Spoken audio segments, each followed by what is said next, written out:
For the last few months, we have been reasoning with you regarding this series, The 11th Hour, and we've been working our way methodically through this teaching to give insight and understanding as to what to expect during the end times period.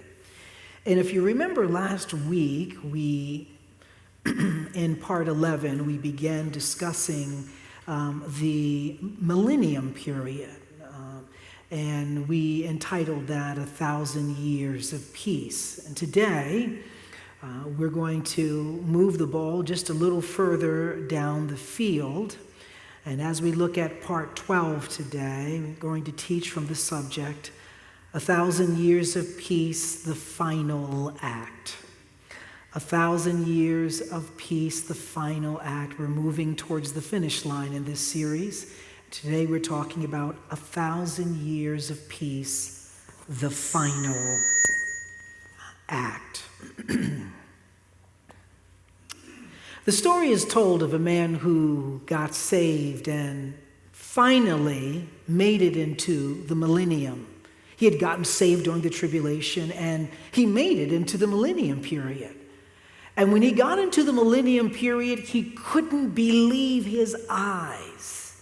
No sickness, no crime, everything was perfect peace everywhere. He couldn't believe his eyes. And so he cautiously walked up to a lion and he said, "Well, so you don't eat people anymore, huh?"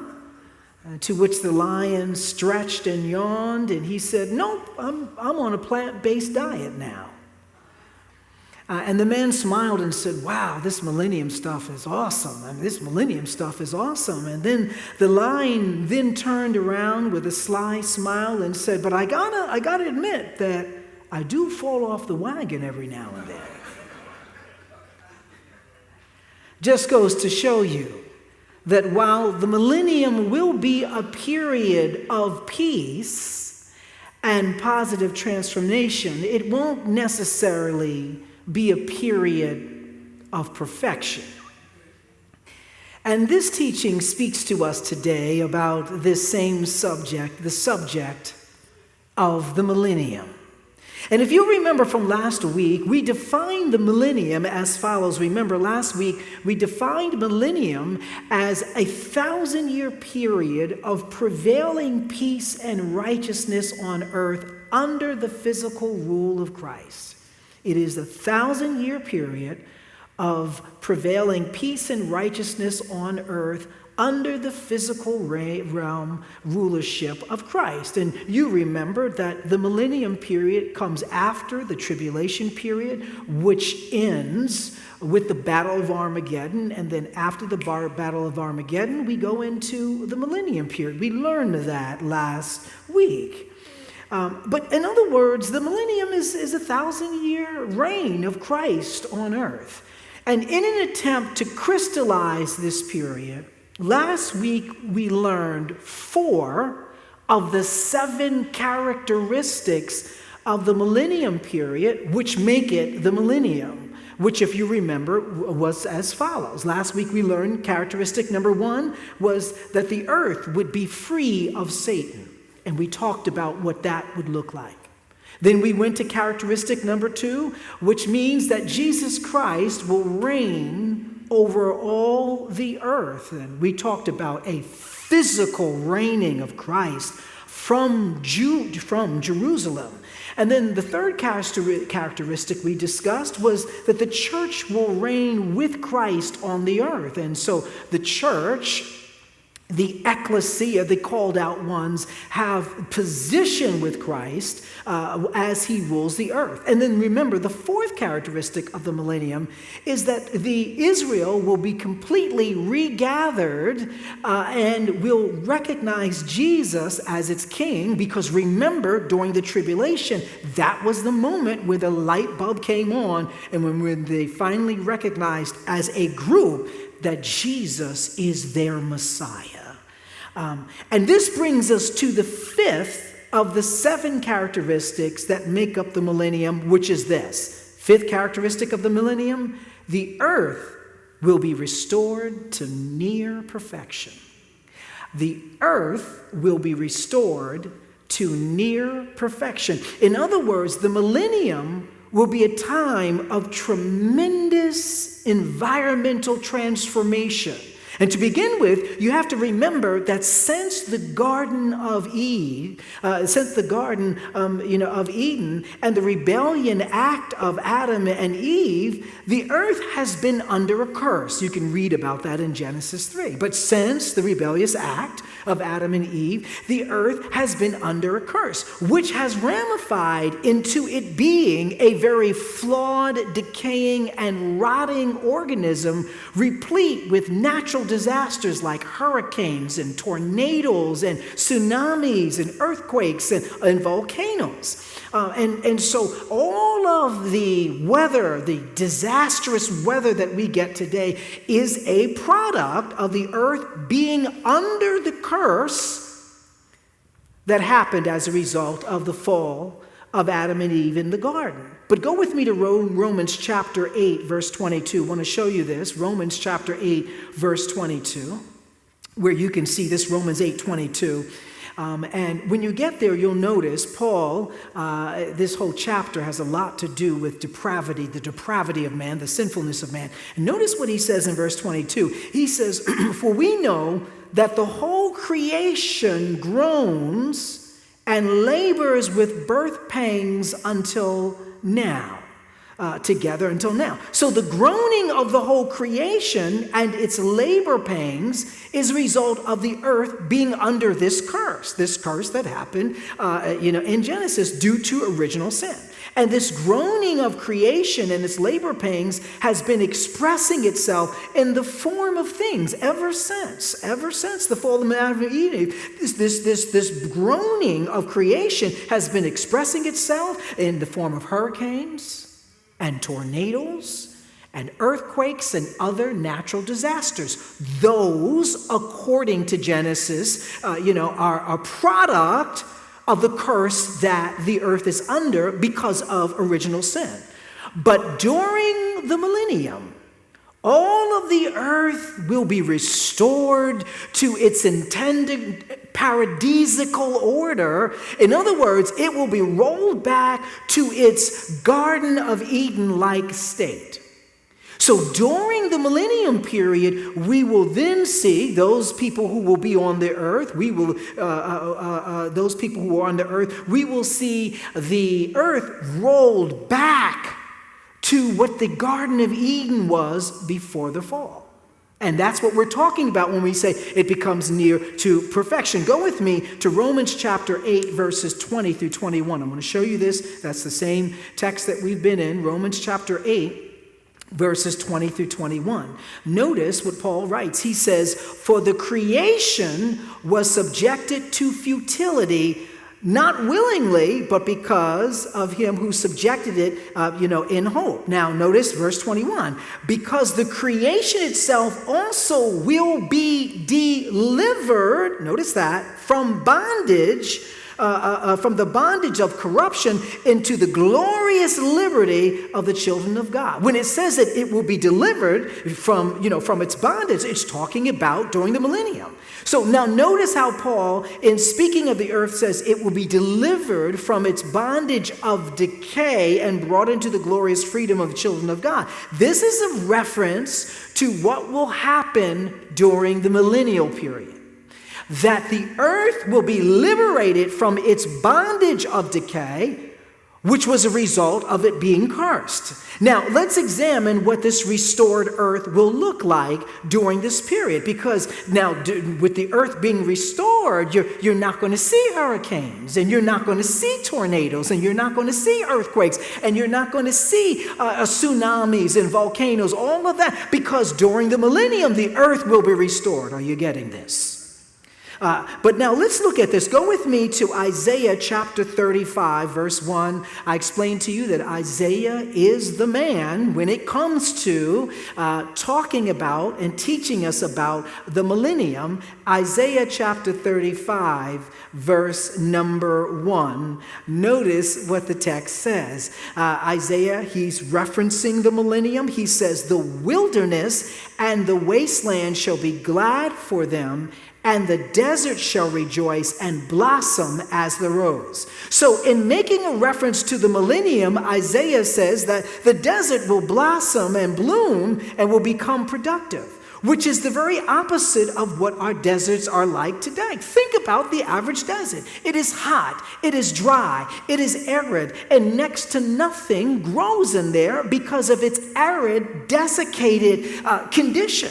The implication is also made that there will be abundant rainfall in the desert and other dry places, because if deserts are going to blossom and be productive, then rainfall in those dry places would have to occur. And so Isaiah makes it clear. He says the deserts will be moist and will be productive, and things will be able to thrive there because they will not be the dry, desolate places they are today. Go with me to Isaiah chapter 30, verses 23 through 26. Isaiah 30, verses 23 through 26. You're going to be flipping around, as we've been doing through this series, all around, back and forth. Notice what Isaiah writes in verse 23. He says, "Then he will give the rain for your seed, with which you sow the ground, and bread of the increase of the earth. It will be fat and plentiful, and in that day," a reference to the millennium, "your cattle will feed in large pastures." Verse 24, "Likewise the oxen and the young donkeys that work the ground will eat cured fodder, which has been winnowed with the shovel and fan. There will be on every high mountain and on every high hill rivers and streams of water in the day of great slaughter, when the towers fall." Verse 26, "Moreover, the light of the moon will be as the light of the sun and the light of the sun will be sevenfold as the light of 7 days. In that day the Lord binds up the bruise of his people and heals the stroke of their wounds." So Isaiah does a lot of work here. Isaiah is being very methodical about making sure that he's painting a clear depiction of what the millennium will look like. In verse 23, he says that there'll be plenty of rain for seed to grow, unlike the various droughts we experience today. He's saying there will never be droughts anymore during the millennium. There will always be rain, just enough rain to keep things lush and plentiful, and that the land will be ripe and fertile, giving birth to an abundance of food. He's basically saying, the land will be so ripe that it will constantly be giving food, and there will not be any scarcity. In other words, food will be so plentiful that even the work animals will have more than they can eat. Even the donkeys, even the cows, they'll have more than they can. And then go with me to verse 25. He says that there will be plenty of spring waters, as they will flow from every high mountain. Remember, during the tribulation, you learned that 2/3 of the spring waters would turn into blood. And we talked about that during the tribulation. Here, it's saying that there will be plenty of clean spring waters with, just flowing from high mountains, that the water will be plenteous, this clean, pure water, and there'll be more than enough. Verse 26, he says that the sun will shine 7 times brighter. In other words, it will never be overcast like it is today. He says, no. There'll never be these clouds. There'll never be any of this overcast like we have today. Every day will be a bright and sunny day during the millennium, which is good news for some people, because some people, their mood will connect with whether there's clouds in the sky or whether it's just the sun. He says there'll never be any clouds. It will always be sunny, and it will be extremely bright. Go with me to Isaiah 35, verse 7. He goes on. Isaiah is methodically painting this picture of what the millennium will look like. He says, the parched ground shall become a pool, and the thirsty land springs of water. In the habitation of jackals, where each lay, there shall be grass with reeds and rushes. Also referring to the millennium, which what Isaiah is doing here, in this passage, Isaiah makes it clear that instead of there being parched, dry ground, the ground that is usually dry and parched, he says will become moist with water, never drying out. In fact, he implies that the ground will be so moist that it will bring forth lush grass that the animals will just enjoy lying in, because the earth will be so moist, and so lubricated. But then another aspect of a restored earth will be the absence of diseases and handicaps. You'll like this one. Another part of a restored earth will be the absence of diseases and handicaps. Go with me to Isaiah 35, verses 5 through 6. Isaiah 35, verses 5 through 6. And notice what Isaiah writes. And again, he is the master of the millennium. Notice what he writes. He says, "Then the eyes of the blind shall be opened, and the ears of the deaf shall be unstopped. Then the lame shall leap like a deer, and the tongue of the dumb sing. And for water shall burst forth in the wilderness, and streams in the desert." So what this passage in effect is implying is that during the millennium, there will be, hear me now, no physical diseases and handicaps as we know today. That this is what Isaiah is implying. In other words, people won't have to worry about cancer and AIDS during the millennium. We won't have to worry about Down syndrome or autism in the millennium. People won't have to worry about multiple sclerosis during the millennium or Crohn's disease. All of these disorders will be totally absent from the human experience. Stay with me now, because remember, any type of sickness and illness that we experience is a residual effect of original sin. But since the devil during this period is locked up, are you following? Sin is no longer permeating the atmosphere. Are you with me? And if sin is no longer permeating the atmosphere, then now we have the absence of illnesses and diseases. And those of you who are dealing, with cancer and diabetes and blood pressure, high blood pressure, and you have Down syndrome and multiple sclerosis and all these things that we're dealing with, all of that will be null and void because the atmosphere will be devoid of sin. And when the atmosphere is devoid of sin, then we now become devoid of sickness and disease. Somebody just needs to shout on that alone. If you're living during the millennium. And so that makes a lot. All of these disorders will be totally absent from the human experience. It's going to be truly a wonderful life. It's not just like that movie said. It will be a wonderful life during the millennium. Because remember, as you learned last week, Jesus is literally ruling from the throne of Jerusalem. And so you're now not under a regime like you are today, or like we were under 20 years ago or 50 years ago. You're under the regime of Christ. And so it's going to be... Now, here's another amazing aspect of this restored earth, because we're still in characteristic number 5, will be the fact that all wild animals will be brought under control.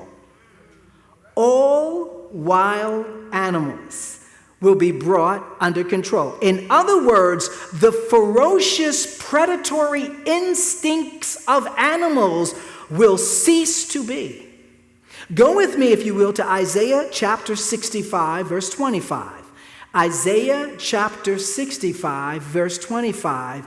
And notice what Isaiah says. And again, he is referencing a future period, which we know to be the millennium period. And in verse 25 of chapter 65, notice what Isaiah says. He says, "The wolf and the lamb shall feed together." How many of us have heard that verse before? See, now you know what it's a reference to. It's not just some cute phrase that no. It's a reference to what it will be like in the millennium. The wolf and the lamb shall feed together. The lion shall eat straw like the ox. Like the ox. And dust shall be the serpent's food. They shall not hurt nor destroy in all my holy mountains, says the Lord. Once again, referring to the millennium period, which is what he's talking about, Isaiah says that there will be no enemies in the African Sahara. Because I don't know about you, but I watch Wild Kingdom. And there will be no enemies, stay with me now, in the African Sahara. No threatening, predatory behavior that we tend to see. I mean, have you ever turned to the Animal Planet and you see lions, hunting wildebeests, and you see anacondas wrapping around warthogs, and it's amazing. You see leopards going after these Thompson gazelles, and you're like, oh my God, this is terrible. All of that will be absent. This means there'll be complete harmony among the animals in the animal kingdom. Think about it. Lions won't be hunting wildebeest for food in the bush country. Cheetahs won't be ambushing Thompson gazelles in the fields. Crocodiles won't be gorging themselves on zebras who are trying to cross the Nile River. Are you with me? Anacondas won't be coiling themselves around warthogs who are drinking, at the corner of a water hole. And so you'll have these predatory instincts now that will now disappear. Because remember, all of that is the predatory instincts, that is a result of original sin. It wouldn't have been that way before. Now, not only will there be complete harmony among the animals, but all the animals will also be in harmony with us, with human beings. Are you with me this morning? Go with me to Isaiah chapter 11, verse 6. Isaiah chapter 11, verse 6. Now, again, I do need to tell you this. You have to put on your faith hat for this stuff. Because without a faith hat, you'll think this is just fiction. Pastors up here doing, Marvel comics. So you have to put your faith hat on. This is what distinguishes us. Go with me to verse 6, Isaiah chapter 11. The wolf also shall dwell with the lamb. Okay, there is that predatory instinct gone. The leopard shall lie down with the young goat. No predatory instinct. The calf and the young lion and the fatling together. Notice, and a little child shall lead them. You ever hear that phrase? And a child shall lead them. This is where it's coming from. We use that phrase a lot. And the child shall lead them. Talking about him. No, that's not what that verse is. It's talking about child shall lead these once ferocious animals. In other words, Isaiah says wild animals will be so tame during the millennium that a child will be able to put them on a leash and take them for a walk. Can you imagine something? It's just strange, your credulity. And it sounds absolutely ludicrous for a child to be able to put a wild animal. I just think I'll just take my pet lion for a walk and just come on with me. And you see Mufasa. It's just strange credulity. Go with me to verse 7, same chapter. The cow and the bear shall graze. Notice that. These are omnivores that are grazing, which is herbivore behavior. All right, so the cow and the bear shall graze. Their young ones shall lie down together, a cow and a bear. They're lying down together.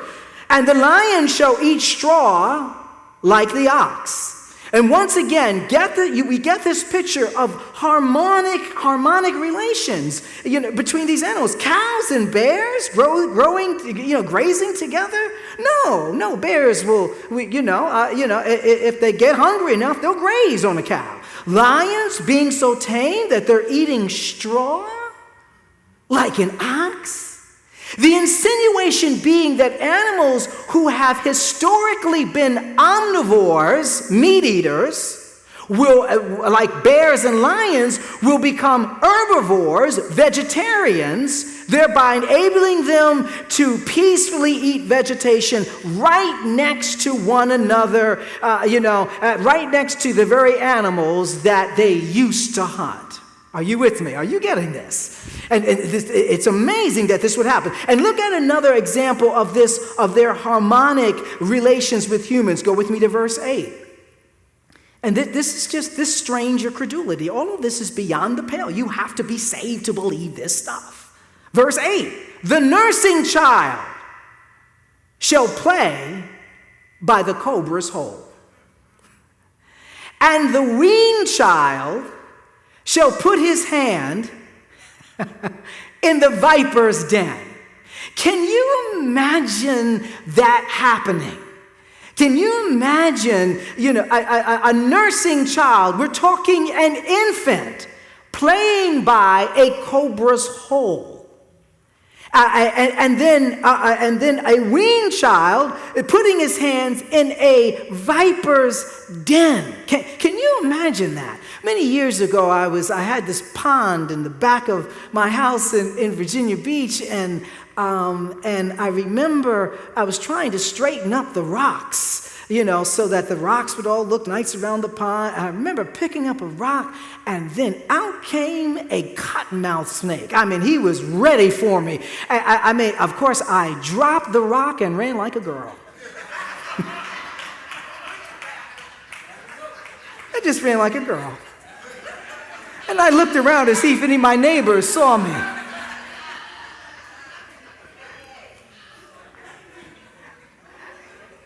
Because we know a cottonmouth is venomous. It's a virulent, pernicious serpent. And so here you have a grown man running like a girl away from a cottonmouth snake. But notice this, even the king cobra, which is what Isaiah is calling this is the cobra's hole. Even the king cobra will be so tame during this period that an infant will be able to play by its den, and you not have to worry about your infant. And not only that, he'll be able to put his hands in the den of the cobra and not get bitten. These are not just metaphors, folks. Isaiah is giving a clear, literal depiction of the harmonious relations that will exist between humans and animals during the millennium. And it strains our credulity. You say, Pastor, that's way beyond. Well, you got to be saved. You got to be saved for this stuff. Look at your neighbor and tell him, you got to be saved to believe this stuff. If you're not saved, you just think this man's up here crazy.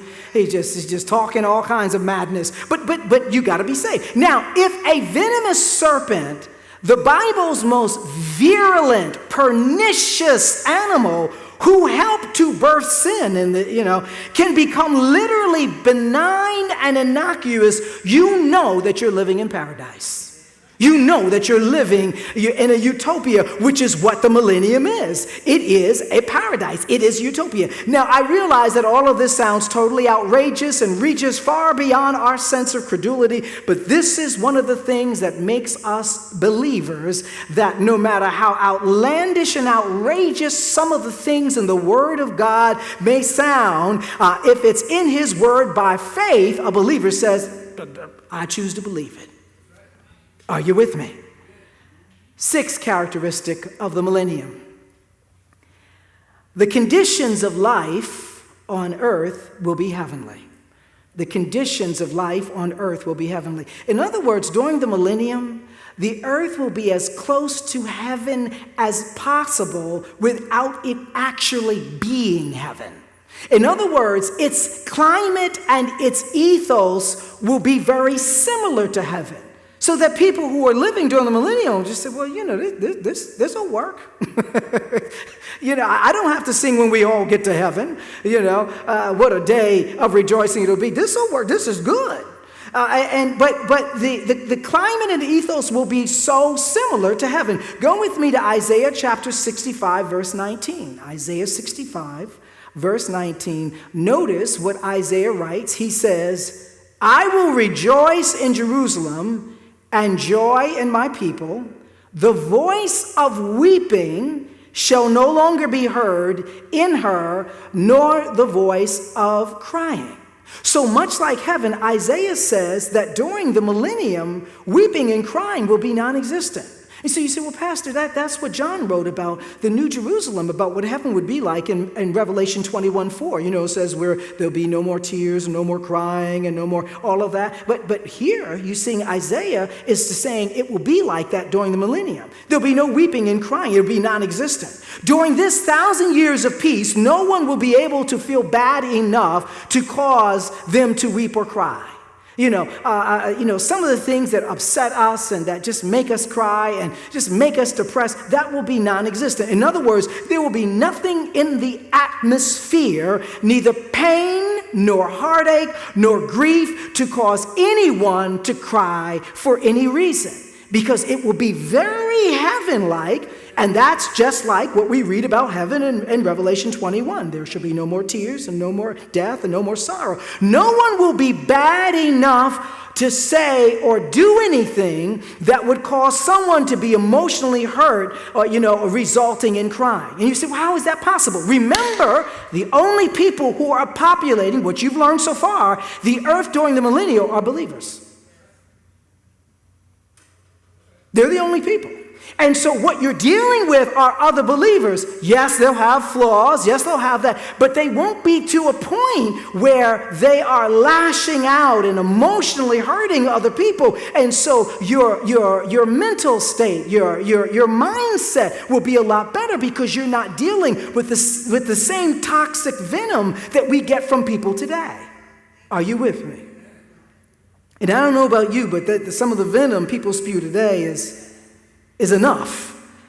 But that's not all. Go with me to verse 20. Notice what it says. No more shall any infant from there, you'll love this, live but a few days, nor an old man who has not fulfilled his days. For the child shall die 100 years old.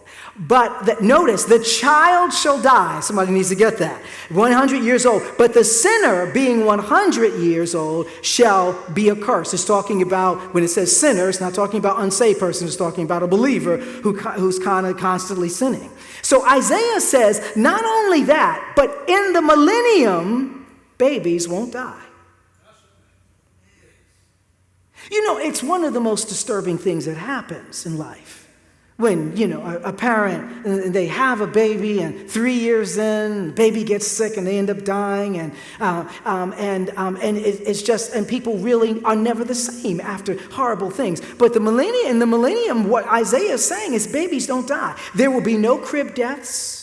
There'll be no babies coming down with diseases that could eclipse their lives even before they get into preschool. And if this weren't good enough news, he also says, watch this, that people will live out the fullness of their ordained years, which will obviously be extended much longer than our lives today. Because how many of you know there's quite a lot of people, who have since passed on that did not live the fullness of their years.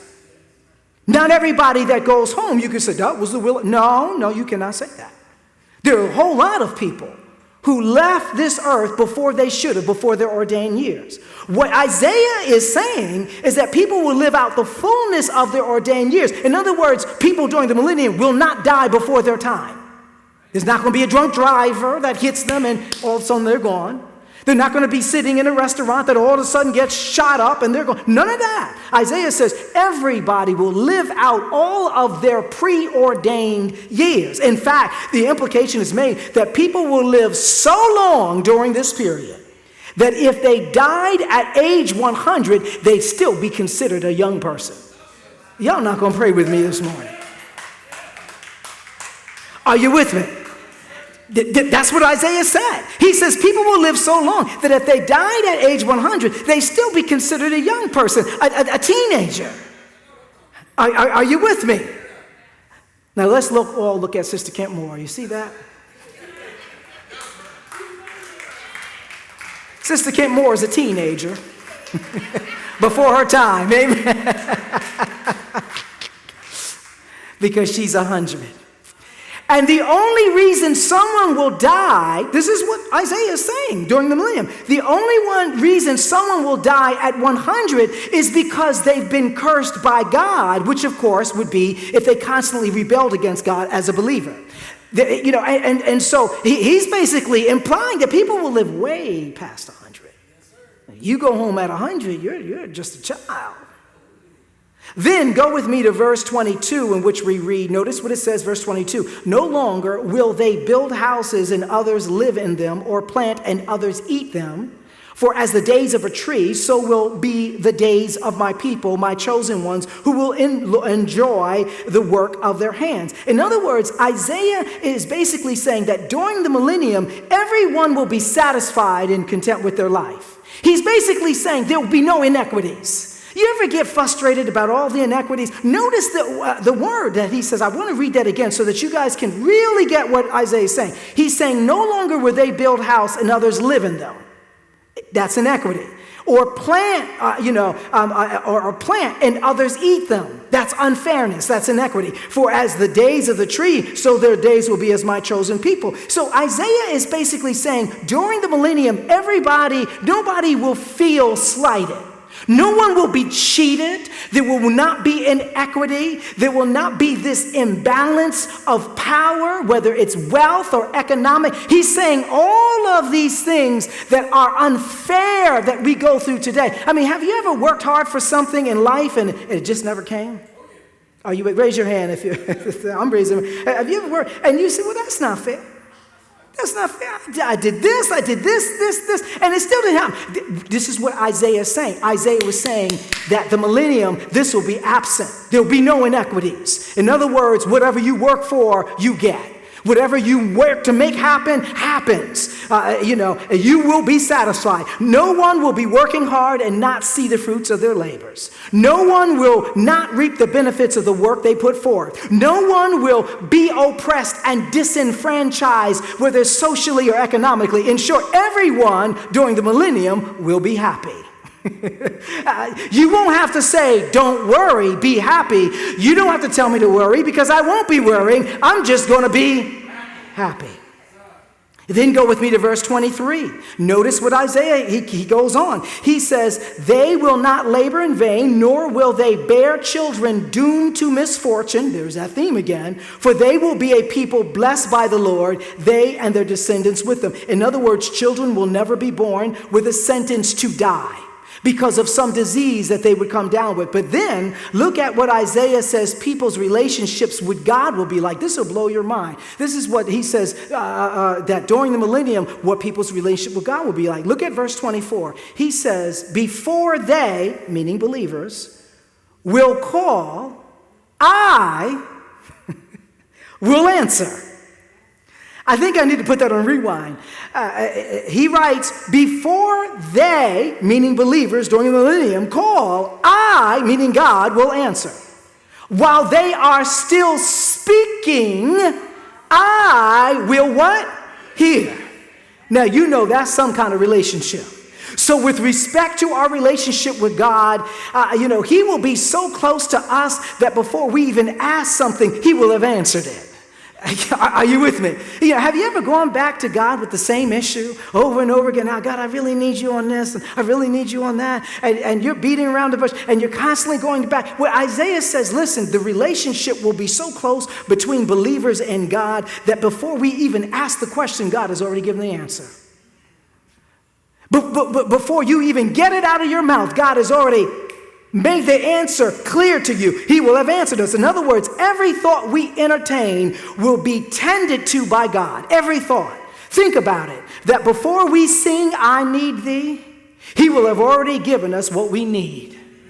Before we say, Lord, have mercy, he would have already granted mercy. Y'all not praying with me. In other words, before we even ask for provision, the provision will be there. Before we ask for the healing, which we won't need because we'll be free of sickness, but if that were there, it would be there. In other words, we will have full and complete access to God in a more literal sense that we have today. He will be instantly attentive to us. In short, there will be no Jesus on the main line telling what you want, because the main line will just automatically be always on at every moment. You won't have to say anything. It will be an instant main line. You don't have to get on the main line. You are already on the main line. Are you with me? And so that's in large measure, the earth will literally be paradise. It will be the Garden of Eden reincarnate. And another expression of this heavenly atmosphere of the earth will be the state of people. As mentioned before, please understand that there will only be two categories of people, the Bible teaches, that will be inhabiting the earth during the millennium. Here's the first category, which we mentioned last week. The first category of believers that will be walking the face of the earth will be those who get saved during the tribulation, and they enter the millennium via the sheep versus the goats judgment, which we unpacked for you last week. That's the first group. So the first group that are walking the face of the earth during the millennium are people who got saved during the tribulation. And when that separation took place between the sheep and the goats, they got, as sheep, got to live during the millennium. And they will be, stay with me now, this group here, they will be in physical bodies like you and I have today. But just as we learned in verse 20, they will have an extended life. So it'll be same flesh and blood bodies like we have today, but but they will have an extended life. And for any of them to die at age 100 will have been considered them dying as a young person. That's the first group. But then there's a second group that will be living during the millennium, and here's the second category. Those who came back with Christ in his second coming. That's the second group that will live during the millennium. Those who came back with Christ in his second coming. Meaning believers who were raptured up before the tribulation and come back with Jesus for the battle of Armageddon. Remember we talked about that? And he brings the saints back with him for the battle of Armageddon. Well, this group of saints will be there. Now, if you and I die before the tribulation, then that will be you and I. That will be us if we die before the tribulation. And this group of saints will be not in the bodies we're in now, but we will be in glorified bodies, much like the one Jesus had during his post-resurrection appearances.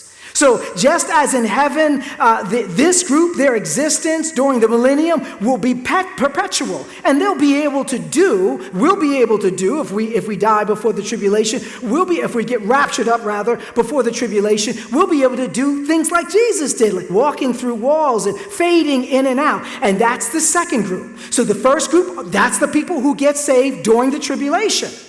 They get to live in the millennium. The second group are people who get raptured up before the tribulation, which could very well be us. And because we come back with him for the battle of Armageddon after Jesus takes care of business, as we learn, then we stay with him during the millennium period. How many of you are getting this? I want you to get this. This is a classroom. The point is to learn, not shout. The point is to learn. All right, and so when we come back with him for the battle of Armageddon, and Jesus takes care of business and we help him in whatever that looks like, what then now happens is we stay on the millennium. We stay during the millennium period because now Jesus has set up shop, and we stay. And we're different than the tribulation people because our bodies are glorified bodies. We're floating. We're walking through doors. Are you with me? You see what I'm saying? We're fading in and out. And so it's glorified God. But it's also interesting to note another key difference between these two groups. One group of saints, those who got saved during the tribulation, they will procreate during the millennium because they'll have the bodies like we have that will have a penchant for them. So the people that are born during the tribulation, they'll be able and will procreate. And of course, this is the group of believers God's talking about in the beginning of verse 20 when he assures that never again will there be in it any infant who lived but a few days. Because those people who are walking around during the millennium, who came during the from the tribulation, they'll be giving birth to children. But then the other group of saints, those who return with Christ, which could very well be us if we get raptured up before the tribulation, we will not be able to procreate because we will be in these glorified bodies and we will have no desire for it. Now, I know that blows people's mind because I know some people say, well, I'm always up for that. Now, Pastor, I can't imagine, not wanting that. Are you serious? What you trying to say? Because that's not fair. Are you telling me that the people who come during the tribulation, that they can procreate and enjoy the process, but the glorified people, those of us who come back, we can't? Right. But neither will you want to. You won't desire that. There'll be no thirst for that. There'll be no hunger for that because your body is glorified. You've risen above that stuff. Are you following? And some of you can testify. Some people slept with some people that today they're like, oh my God, what was I thinking? You wouldn't even have a moment like that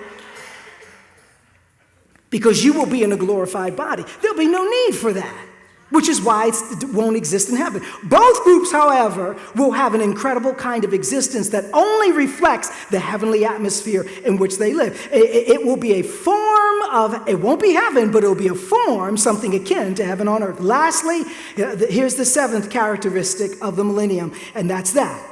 The final rebellion and defeat of Satan. You'll like this. This is the best part of the millennium. At the tail end. Now, I know this sounds paradoxical. It sounds antithetical because the definition, of the millennium is 1,000 years of peace on earth. But at the very end of the millennium period, there will be a final rebellion and defeat of Satan. Satan, at long last, will be destroyed. Now, go with me to Revelation 20, verses 7 through 8. Revelation chapter 20, verses 7 through 8. And notice what the text says. It says, and when the 1,000 years have expired, Satan will be released from his prison. Because remember, at the beginning of the millennium, Satan is bound, right? You learned that. At the end of the 1,000 years have expired, Satan will be released from prison, verse 8. And he will go out to deceive the nations which are in the four corners of the earth, Gog and Magog, to gather them together to battle, whose number is as the sand of the sea. Verse 9, they went up on the breadth of the earth and surrounded the camp of the saints and the beloved city, and fire came down, here comes God, out of heaven and devoured them all. Verse 10, the devil who deceived them was cast into the lake of fire and brimstone where the beast and the false prophet are, and they will be tormented day and night forever and ever. So stay with me now. Picture this. At the end of the 1,000-year reign, yes, for the 1,000 years, there's been peace on earth. But at the very end of it, as a fitting coda, Satan will be released from the abyss where he's been chained up for 1,000 years, and he will be released, whereupon, through deception, he will gather armies from all corners of the earth in a final attempt to destroy God's people, meaning Israel. Again, they're after Israel. Verse 9. In verse 9, we're told that he and his army surround Israel, and that God will simply rain down fire from heaven, destroying them. So that Satan comes and says, we're going to make one more last thing of this. We're going to try one more time to extinguish the Jews. And so he gathers this army together, and before they can really pounce on the Jews, all of a sudden God sends fire down from heaven and destroying them all. Then go with me, and then in verse 10, which is the grand finale of the millennium period, the devil is then, after a fire rains down from heaven, according to verse 10, the devil is thrown into the lake of burning sulfur, which is a reference to hell, where he will burn for all of eternity with his cohorts, the Antichrist, who is the beast, and his sidekick, who is the false prophet. It's as if Jesus was saying, to hell with you all. It says Jesus was saying, to hell with you all. Listen, that's the only, just look at your neighbor and tell him, to hell with the devil. That's the only time you can use to hell and it be holy. Because you're talking about, I didn't say you go to hell. I didn't say she needs to go to hell. I said to hell with the devil. Somebody look up and just say, to hell with the devil. Yeah, that's holy. That's holy talk, to hell with the devil. Because this, in effect, is what God would be saying. When he grabs the beast, when he grabs the dragon, which is Satan, and he throws him into the lake of fiery fire, which already has the false prophet and the Antichrist, he's basically saying, to hell with you all. Now, if you have an inquiring mind, you'll raise the question, because there's always somebody astutely looking at the text. Well, why would God release Satan at the end of the millennium? He's been bound for 1,000 years. You know what he's going to do. Why would you even mess with him again? Why wouldn't God just leave him there, instead of releasing him? Here's the answer. The reason he will release Satan is because he wants to make an example of him.